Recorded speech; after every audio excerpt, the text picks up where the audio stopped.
number of these joint seminars and workshops and presentations over a term, collaboratively between the Institute and the EDN, and it's a great pleasure to have this one starting up. The EDN, of course, many of you will already be familiar with, and I'll let the others elaborate on that. But the ICE, or the International Institute for Cultural Inquiry at the University of Exeter, the aim of that particular institute is to bring multidisciplinary research to the fore of our research agendas, both within the humanities and social sciences, but also between the humanities and social sciences and the STEM subjects. So the Institute exists to really promote interdisciplinary research. And that's part of the reason why an organization like the EDN, with an agenda which really covers across different disciplines and is a fully multidisciplinary sort of enterprise, is something which we're very happy to partner up with.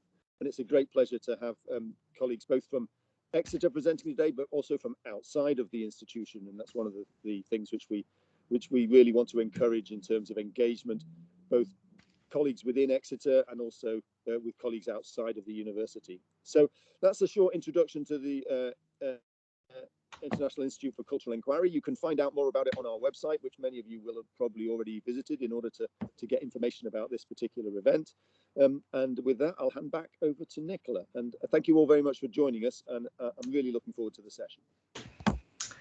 Thanks so much, Rob. That's just great. Now, I should just warn everybody that we're recording this meeting, and you'll have noted the transcription being available. So please do take advantage of that resource if it's suitable to you. And yeah, another welcome from the EDN, the Exeter Decolonising Network. We're really inspired to work with ICE and to bring together a kind of interdisciplinary dialogue around the decolonial imperatives which we experience and want to support at the moment. So today, with no further ado, I'm just really delighted to chair this meeting. I'm a cultural geographer myself, and it's always exciting for me to bring into dialogue the histories and geographies of this colonial complex which we're interrogating. And our speakers today are working right at this nexus of spatial and temporal thinking around the place of Eastern Europe and its entanglement in the wider global histories of colonialism and resistance to those forces. And our speakers explore what it means to write histories in a place which sometimes looks peripheral to Western European histories of colonialism, but is of course complexly entangled. So I'm pleased to welcome James Mark, no stranger to the University of Exeter, a historian here who has this keen regional sensitivity to our writings of global histories. He works on Eastern Europe, and his books and edited collections encourage us on a journey which thinks through these global relations of socialism, alternative globalizations, what these mean in a post-colonial world, and in the framing of his upcoming book, The Age of Decolonisation. And we have in dialogue with James Zoltán Ginelli, a critical geographer, historian in science and global historian interested in these Hungarian connections to colonialism, anti-colonialism, decolonialism and race. And he again explores this relationship between Eastern Europe and the global South. It's really exciting to explore Zoltán's work, and over the last few years he's developed this platform of critical thinking which takes us into exhibition work, podcasts, blog and his academic work. So we're going to be taken into a discussion of the knotty politics of race in a place which sits in semi-peripheral regions in relationship to global capitalism today. I'm looking forward to us sharing these dialogues. We're going to move from a discussion between James and Zoltán into two 15-minute papers, and then we're going to have half an hour of questions. So we've got this opportunity as we listen and be inspired by these talks to capture our thoughts in the chat. and then to return to those thoughts as we have our dialogue together. So do share your thinking as the paper envelops, put in your questions in the chat, and then we can use that as a resource to share and think through some of the questions which are raised. So we're going to dig deeply into this topic, history writing in the context of popular politics today. And I'd love James and Zoltan to take us on that journey, please. Thank you very much. And we're going to immediately hand over to Zoltan, who's going to share his work with us, and then we'll move into questions. Thanks so much. Zoltan, are you all set? Okay, just a second. Sharing my screen. We can see your slides, but I can see you trying to put the full slideshow in. It's not full screen. It's not current. I can't see it currently at full screen. I can see the whole of the platform. Just give me 5 seconds. Yeah, don't worry. It's best just to settle into getting it set up. It's always a fiddle. No, there's just a trick that I'm trying out. Okay, sharing again. I have it here, Zoltan, if you want me to share it for you. Okay, do you see it full screen? Yeah, Yes. That's perfect. Yeah, that's the trick. Thank you so much. Patience. Start right away, okay? Okay, so thanks for having me, and thanks for this opportunity. I'd also like to thank the Decolonising Development Cost Action for funding and co-organizing this event. And thanks, James, for the introduction and demonstration of the main tenets of our work, working together. I'd like to put in a lot of visuals to stimulate our discussion, so I'm not sure how much of that I could go through, but I'll do my best. My work, just a sentence about my work, why it might be different from usually what you have in postcolonial studies and current debates around decolonization, is that I'm trying to understand what decolonization would mean in Eastern Europe, and also what was the colonial history, or what different ways we might understand the colonial history of Eastern Europe. My case study is Hungary, but my specific approach is from world citizens analysis to understand this contradictory, semi-peripheral position of Hungary and Hungarians, this in-betweenness in colonialism and race. So being not quite white, the process of becoming white, and also being partly a colonizer and a non-colonizer or colonized people. So this is, I think, important to understand the current very recentric conceptions of postcolonial theory in a way for the Hungarian case not to be just an instance of these theories. And it's also a way to critique the constructivist ideas of postcolonial theory. Think of how Orientalism is conceived in history. Okay, so I'm going to talk about the Hungarian Indians and how race colonialism and memory politics plays out in so-called Hungarian Indian play. So this role playing of Hungarians performing as Indians.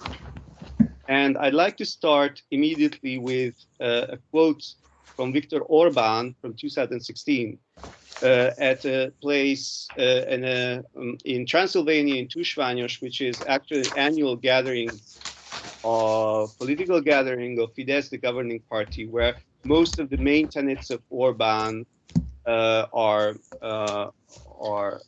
disseminated. And here, in one particular talk, he commented the Obama administration and U.S. immigration policy, and also reflected on U.S. colonial history. He said that what we should realize that in this story, so immigration, we are the Indians, but we are the Indians, the indigenous, and the natives. And if we would ask them about the history of America, then they might not describe it the same way as those nations who later subjugated them and founded the United States. And this is, well, of course, Tamás Cseh is smiling now because he already foresaw this, that here there is a similarity between Indian destiny and Hungarian destiny. We just haven't thought that this will present itself so bluntly. Okay, so here Orbán is actually referring to this wider tradition of Hungarian Indian play. Tamás Cseh, for example, was a singer-songwriter who used Indian play as a form of anti-communist resistance. So we could see several layers of this Indian discourse unfolding from Orbán's speech. Of course, this nationalist anti-communist thread is very important, but on the other hand, here being Indian, us Hungarians being Indian comes in the discourse of democratic threat and of anti-immigration policy. But it also opens a window onto the wider discourse of Indian play from the post-Trianon interwar era, which one important trope was anti-Westernism, to post-Second World War anti-communist resistance, and also to the specific Transylvanian idea of us ethnic Hungarians being in a reservation, which was developed by various poets and writers. So Tamás Cseh's singer-songwriter actor, also called as Smoke in His Eyes, in his Indian name, was a very important idol for Orbán already in the 2000s. So some of these people are strongly connected to the 1989 system change as the popular heroes of anti-communist resistance. Another popular hero is who has also passed away quite recently from the coronavirus, sadly, is a very important Transylvanian Hungarian poet and also cultural politician, Géza Szőcs. You can see in this photo Viktor Orbán gives, where Viktor Orbán gave a memorial speech standing by the bier of Géza Szőcs in 2020. Specifically, Géza Szőcs became, in the second Orbán government, State Secretary of Culture in the Ministry of National Resources, and from 2012, the Prime Minister's Chief Advisor of Culture. So he became a very important person. Orbán referred to his work as to use government power for the better good. And he was eagerly supporting from 2010 the Christian national constitution change. Now, in his poems, Géza Szőcs drew on the Indian trope to identify with the Indian, as I said, the reservation trope against the Ceausescu regime. And as he wrote these poems as he was harassed by the current socialist regime. For example, in one of his poems called Indian Words on the Radio, which the title comes from the fact that he was in connection with an important Indian activist who they developed solidarity networks with. So the poem goes, just a short, brief part of the poem. The Indians will not let us down. Others will, but they will not let us down. My Indian brothers, we do not even have a reservation. Get to Bantustan. A reservation would contain us, but there is none. At one day, some Indians will cross the Bering Channel, cross whatever channel, and will help us. They will help us and make it across to us. The Indians will not let anyone down. The Indians will not let us down. And there's actually a wider literature of this Indian trope connected to this Transylvanian and post-Trianon feeling of being an ethnic minorities as Hungarians. Now, this is also connected to, and I won't go into details in this case, this wider colonial discourse that has been developed under the Orbán regime from 2012. This threat of we will become a colony of the West, which was strongly connected to the 2007 and 2008 economic and debt crisis, framing social traumas and experiences of dependency and insecurity in a fight of sovereignty against the West. Also against the threat of Western multiculturalism, so preserving culture, defending national sovereignty as so-called freedom-loving peoples. So this was framed against the neoliberal turn in the 1990s and 2000s, against the left liberal comparators, against not fulfilling the promises of 1989 system change. We must stop Brussels, the new imperial power. But we could also see that the opposition was only mirroring this discourse. We will not become a colony of Russia, and finally, we will not become a colony of China. But we could also see that this was connected to this, as I said, democratic threat of the migrants who are always colored, threatening us as Hungarians, which is interesting because in this case, us defending and protecting Europe, we are cast as whites. So you could see in this semi-peripheral play of both identifying and catching with whiteness and catching up to whiteness, but on the other hand, as you could see in the Indian trope of identifying with another race which is connected to Hungarianness. In this case, we will see Hungarian Asian origins as they are coming to us from the East against a Western domination. You could see some of the examples of the opposition framing, we will not become a Chinese and Russian colony. Okay, just a brief history about the fact that of how should we understand this Indian trope or Indian plane in Eastern Europe. Largely it came through America and through German hegemony. You will know, we know Karl May's many stories which have been translated into Hungarian, but also there were Hungarian versions of Indian fictitious stories. For example, Count Ágoston Haraszti, who founded Californian wineries. So this mid-19th century people, or János Santos, who was regarded as Old Shatterhand, an inspiration of Karl May's figure of Old Shatterhand. Another important step was the Buffalo Bills Wild West show, which toured Europe and also Eastern Europe. So there were important Hungarian tour points to destinations which Hungarian archivists and historians are mapping right now. So you can see there on the postcard, Buffalo Bills Indians in the town, southern town of Nagybecskerek in 1906. This was a huge inspiration, which led to another important nexus of this Indian trope, the Boy Scouts movement. So actually, this is where it became a state-subsidized and state-supported trope to play the Indian, which was actually copying the American and the British ideas of pedagogy and education, of bringing in the trope of identifying with the Indian to children.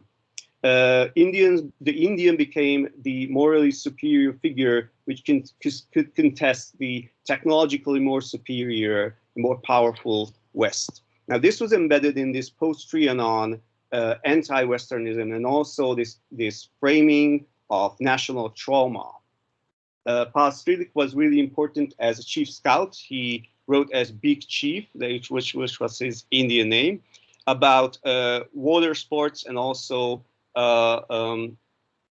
various like lassoing or various practices of the Boy Scouts. So the freshwater experiences and practices, freshwater sports became very important for Hungarians in these practices of performing the Indian. In fact, the British commented on Hungarians at the World Jamboree, which was organized in 1933 in Gödöllő in Hungary, that Hungarians are actually fit for imperialism because they are so good at freshwater sports, which is actually a tradition which continues up until today.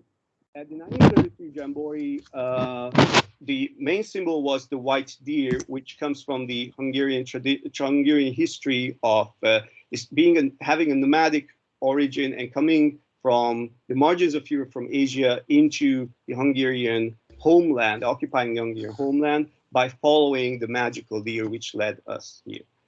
And this is actually a trope, the deer and the magical deer, which connected many Hungarian writers who wrote about Indians and tried to identify with the Indians through fictitious stories. So the deer metaphor was important in connecting us as an Asian and nomadic race to the Indians who were actually on the West, but in our Hungarian imagination from the East.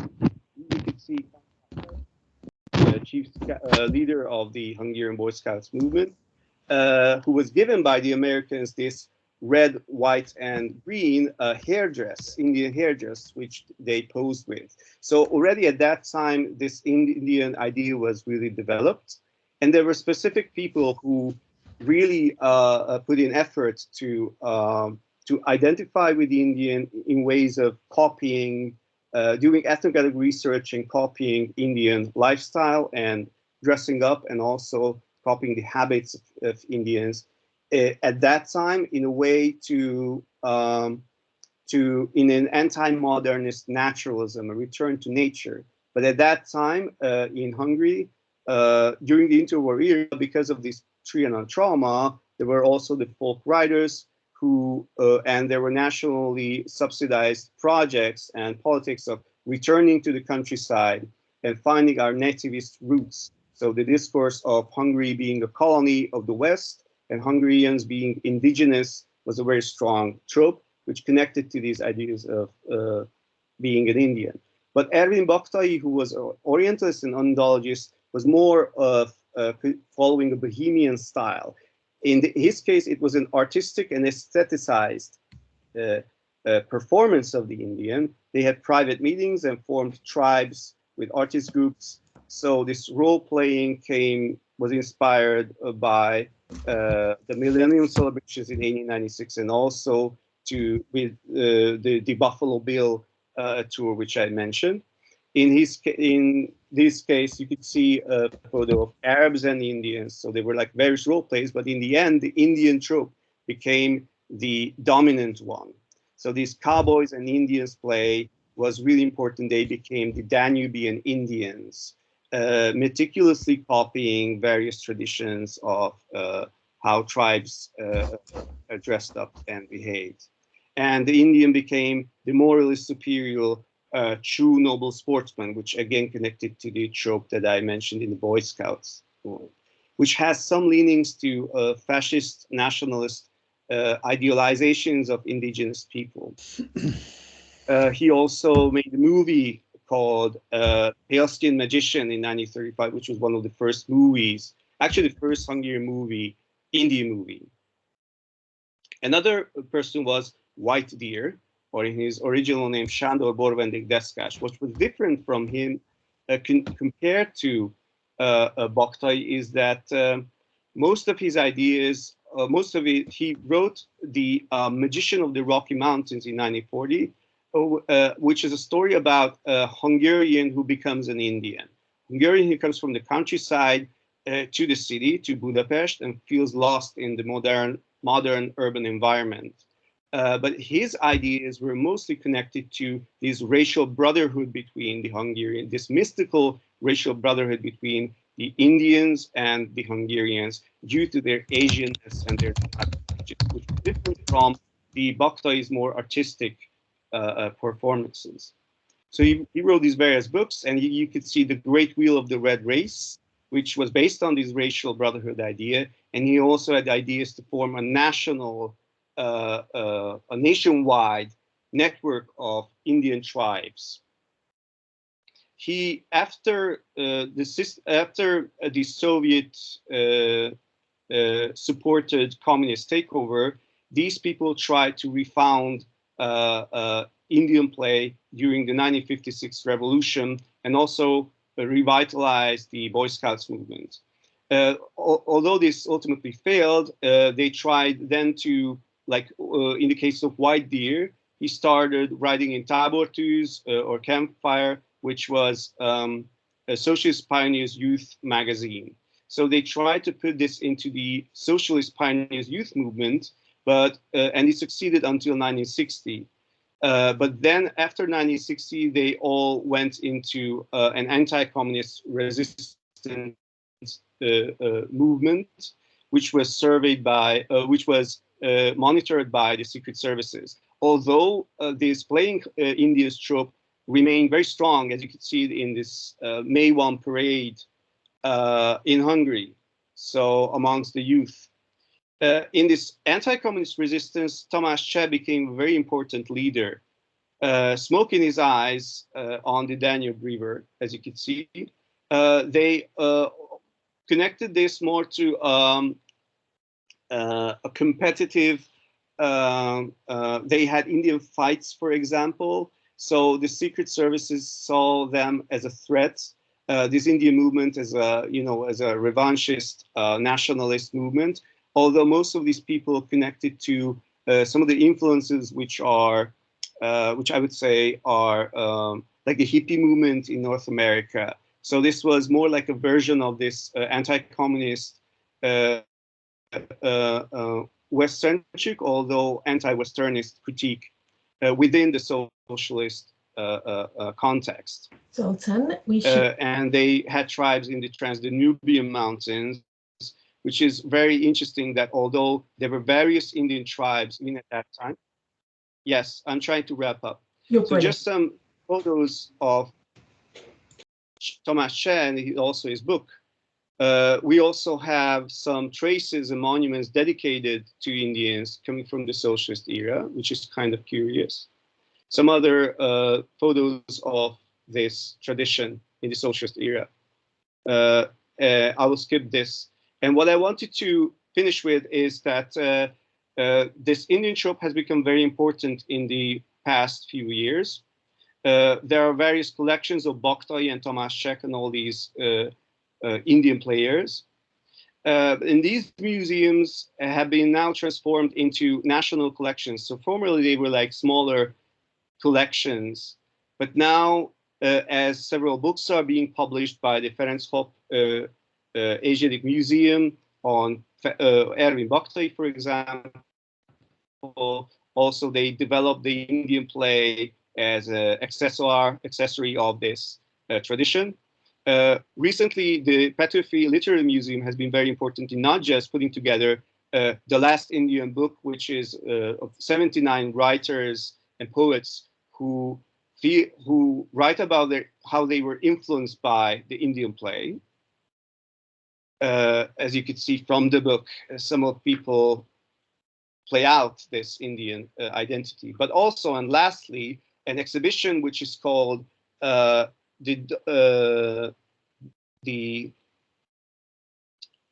Twilight is Red-Skinned, which is a rather racist title, which is supposed to be a collection in the Petőfi Literary Museum of all this history of Hungarian Indian play. You could see some of their clothes and also archival pictures. So what I'd like to close with is that you could see this very rich tradition of Hungarian Indian play played out from this semi-peripheral tradition of contesting the West, but also used as a white appropriation of Indian culture, which is totally not reflected upon. There is no dialogue with indigenous people of color or Native Americans.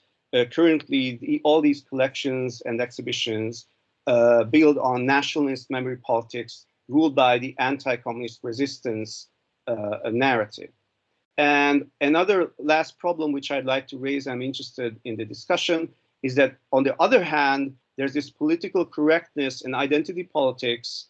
For example, think of red facing, which comes from the West, which is totally ignorant of these local histories of playing the Indian, or identifying with the Indian from an Eastern European position, which is a bit different from what you might have from in the US or in Western countries. So the question is why or how this could be different as it played out in our own histories would be very important. Also revisiting how these historical solidarity networks developed and what were the contradictions between developing solidarity networks historically. So thank you very much, and this is all. How amazing and rich, Zoltan. Thank you so much for sharing that with us in such a visually stimulating talk as well, as you promised.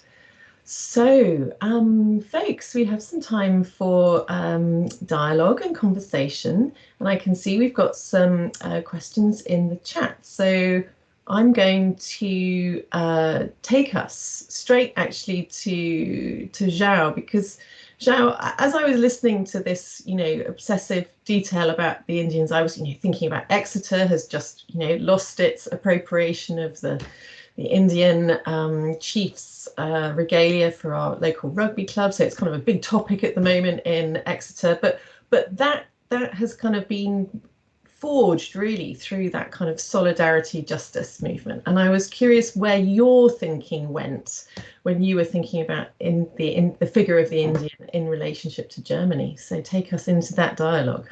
That was literally just because for personal reasons, spending so much time in Germany, and because Germans love to put out books for people to take away.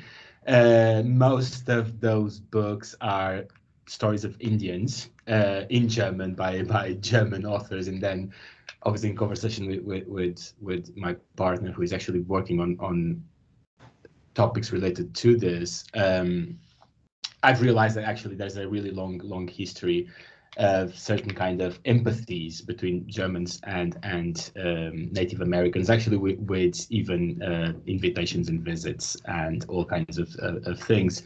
But actually, I'll take this opportunity because there's another history, and this again bringing from my partner is writing a PhD on actually the role of Native American imagery in like self-mythologization of the early gay movement in Europe and the US. So it's kind of connections between gays and Indians. And I was thinking about how actually these histories of the homosexual movement kind of also connect in some ways with both papers.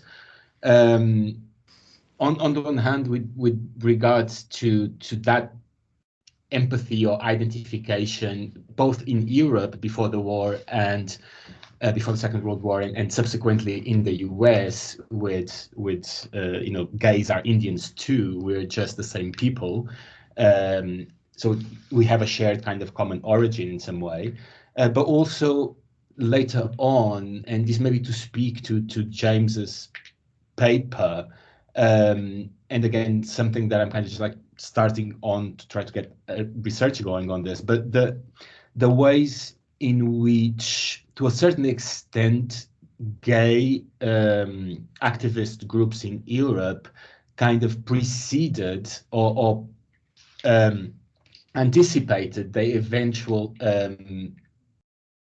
turning European of Eastern European countries, or like turning white of Eastern European countries. I'm thinking in particular the case of Ilga in Europe, and how Ilga got to a certain extent into some internal disputes and problems because of the ways in which they deployed Europeanist ideals to reach out and work with organizations beyond the kind of Iron Curtain, and how this kind of way in which it was already, to a certain extent, gay organizations were advancing the white European project of the kind of post-war before European institutions themselves, if that makes sense, by saying, oh, look, these people out there in the East are like us, and they should be brought into us. They should join us in some way. So I don't know if you have any thoughts on this, because I think this idea of working towards whiteness, to me, really illuminates the relationship between Western and Eastern gay organizations of post-war, but then the kind of idea of the gay as Indian. So the gays being white and Indian simultaneously being kind of fundamental to LGBT politics in the 20th century. Sorry for going on about this, but it just, yeah, so much to take on. Thank you so much, both. Zoltan, James, do you want to respond, or just leave that as an interesting, tantalizing issue, and you need to put unmute yourself? I have a few thoughts on that and the kind of intersections between issues of sexuality and race and who is European, right? But I just wonder whether we don't have too much time. So is it worth collecting a couple of questions? I would actually love to talk to you separately, or even both of you separately. Yeah. So we've got questions in the chat. No one else has got their hand up. So I think we had one other person though. I think they just left. Okay. I think I can't see any hands up in my participant list. So I think we're good to reflect on questions which are in the chat, which hopefully you might have had a chance to read. We've got a couple of questions from Sean and from Casper, and then to think about these interesting intersectional kind of nuances, which always just shift the gaze in different ways depending on that which marginality gets played out in place. So we've got, so James, collecting these thoughts together around the race populism, the intersectionalities, the place-specific nature of some of these questions, shifting boundaries. I think this is just a space for open reflection, really. Yeah. I reflect too the German obsession with the Native American figure as well, and I've been doing some research stuff also on how East Germany, communist East Germany, dealt with the Native American, because actually a lot of the works were seen as colonial, right, that were written, even those that identified with Native American resistance, and so they had to produce a new tradition because it was just so popular amongst German readership, right? But you couldn't keep Karl May's work right as it was. But actually Karl May's work remained popular in large parts of Eastern Europe, actually Yugoslavia in particular, and there were various Karl May films made in Yugoslavia during the Cold War. Anyway, aside from that, so the intersectionality issue. So there's often an interrelationship between kind of whiteness and sexuality, and it can run, I think, in both directions. So this notion of kind of superior whiteness that we're currently dealing with now is often embedded in the kind of heteronormative Christian family, and the kind of and that is about obviously reflecting on a kind of excessive sexual politics in Western Europe, and that's become part of populist politics. But it can also go in the other direction, right? That kind of liberal expansion of movements for gay liberation, of embedding of equal rights and so on, becomes a marker of the expansion of Europe eastwards, right?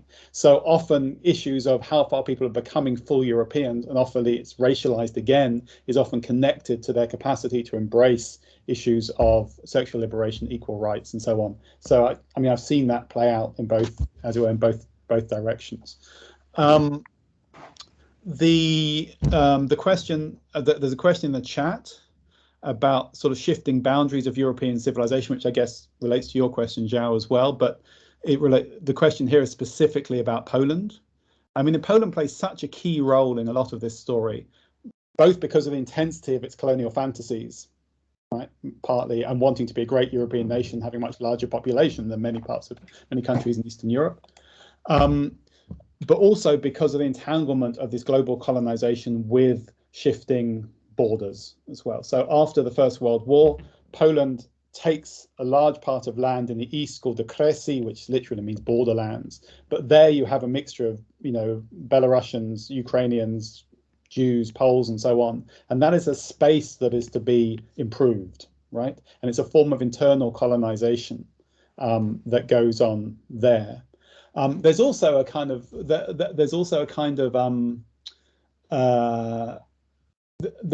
support for liberating white Christian nations from communism after World War I too, right? So we should support the Ukrainians and the Belarusians, right, to fight against the Soviets and to become part of Europe. And this it's a racialized expression of support for particularly white Christian nations, when there is no support really for calls from Africa and Asia in this period. So who you support, and the Polish fascination with its own East and playing a leading role in Europe, taking Europe eastwards, is a really key story there.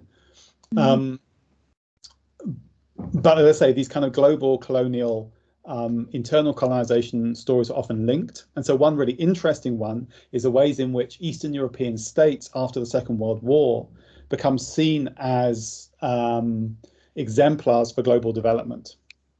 So this actually gets taken up in international institutions, right? This was the poor region of Europe that collapsed after World War I. What development worked there? And that really plays a major role alongside Latin America in developing developmental ideas, right? But also you have that in terms of developing ethnic minority regions.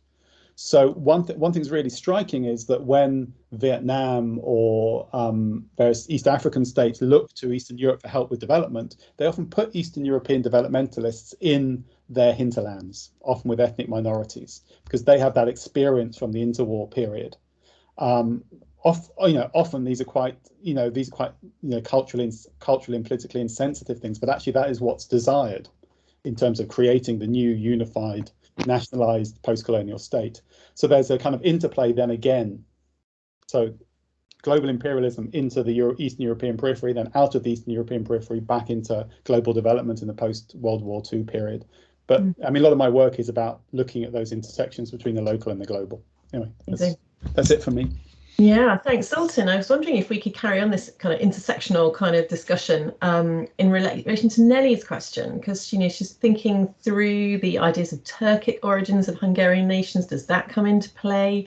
And I was really struck by your comment at the very end on just the how strong this appropriation of this imaginary was, and whether there are, with Black Lives Matters now, any kind of ways in which international solidarity movements are actually working together, or are the marginalized voices in Hungary still kind of just working within the nation rather than intersecting beyond? Yes, thank you. There are a lot of things. I try to wrap up my thoughts. To the gender ideas, James has responded, I think, quite densely. I'll just like to turn to the fact that the India role play, as it was called, was really a patriarchal and masculine performance. It was really ruled by, men who wanted this kind of anti-modernist, practices as a way of like embracing masculinity. So it was really strongly dominated by that, and only there was only very little criticism of this. Nobody ever looked at the role of women or, their play, or like this kind of a defining sexuality process within this Indian movement. On the other hand, they had this fascist leanings, which was in contradiction with the anti-fascist aspects, and also with the identifications of not just the white race, right? Although, and this turns to the Turkic connection. I wouldn't say there was a strong connection to Turkic, but there was to a Turanic idea, which was a wider category, so to say, of having these Asian nomadic regions, which I try to demonstrate how this Indian nomadic North American identity was really connected to Asianness in order to connect to being Hungarian. It's another matter how strongly this was put in nationalist frameworks, although this was a wider global imaginary of contesting the West. I think what's a really important question in this case, and this connects to the Black Lives Matter discourses, is that nobody really looked at the solidarity networks from the early 20th century on. The various Indian organizations really desperately sought alliances globally. And this was used also in the interwar era, but this especially escalated in the socialist period, right? But in the case of Hungary, what was interesting for me to see from archival materials is that although they were important for socialist countries, but there was no understanding of their initiative and their political movement and the socialist modernity, which frequently became a sort of civilizing mission. So they did not understand their naive, as they called, political visions.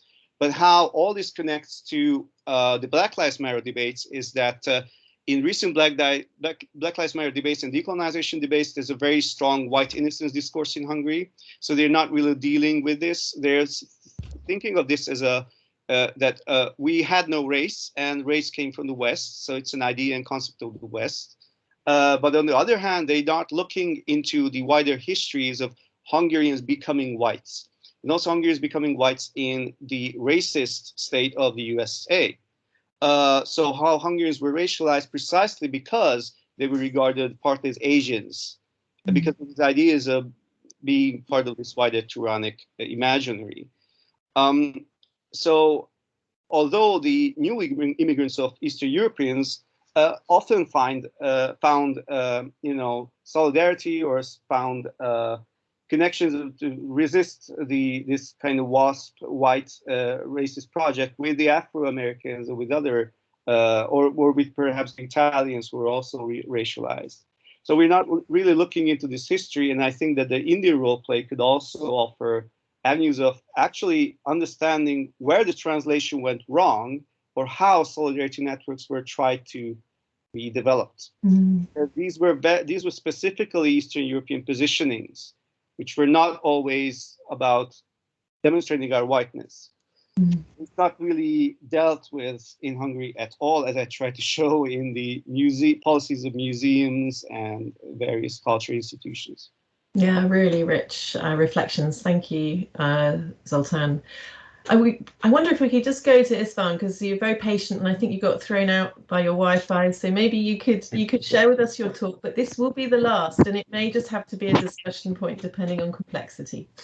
Okay, so I would thank you for both those, and I would be very happy to meet you both online and have discussions. I really enjoyed both of them. Just some points on the Hungarians as Indians and the Hungarian race. I don't know how widely known it is that according to the Nazi ideologies, Hungarians were also Asians, and on the long term we wouldn't have fared very well after a Nazi victory, either extermination or a slave people, which is interesting. That in spite of that we had to be allies. But so and this was in certain circles it was absolutely clear, and a whole Transdanubia would have gone to Germany. That's one thing. On the German fascination for the Indians. Of course, it goes back very deep in Europe. This idea of the noble savage. One beautiful example is the Les Indes Galantes, the opera of Rameau, which is really beautiful, and it's an amazing example of that. And then in the case of the Germans, I think it was also an ideological. So latecomers in colonialism. They for them the oppression of the Indians by the English and was an idea that we should do better. Of course they didn't, but so it's there. And then on the Hungarian tradition, one specific point I loved in your talk that you managed not to be biased politically in any way, and how you showed that ideas which are anti-establishment ideas are also used by the establishment. How immensely complex this is. One figure you might want to look at is József Tornai, who do you know he also had set up his tipi. And he was a major poet, and I think in his poetry some Indian themes must come out. I'm sorry. Last sentence to James. There is a Hungarian drama by one of the. Could I ask you to pop that into the chat? Because one of the things that I'm really aware is that these talks have just stimulated so much. Everybody's buzzing at this point, but we have this just upsetting position of needing to close. And thank you so much, István, for just demonstrating the way in which this thinking around intersectionality, around race, around these complex ways in which whiteness and anti-whiteness kind of appears in this space is so important. And I'd just love to thank Zoltán, to thank James for this stimulating time together, and to thank all the audience. And I'm just going to go to James, who wants to just bring us to a close. Yeah, I just want to say basically a closing remark. I know we're running out of time, and it's partly in response to Diana Popper's comment she has here about innocent whiteness and the forgotten history and memory of Roma slavery.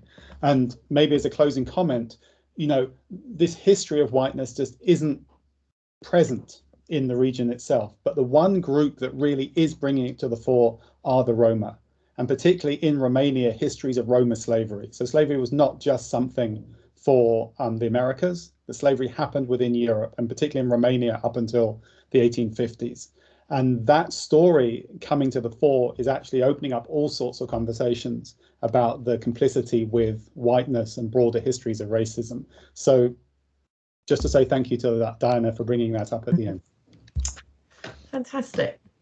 Okay, folks, well, we are going to draw to a close, and thank you all so much for coming. And Rob specifically asked me just to thank you also on behalf of ICE, as well as the EZN network.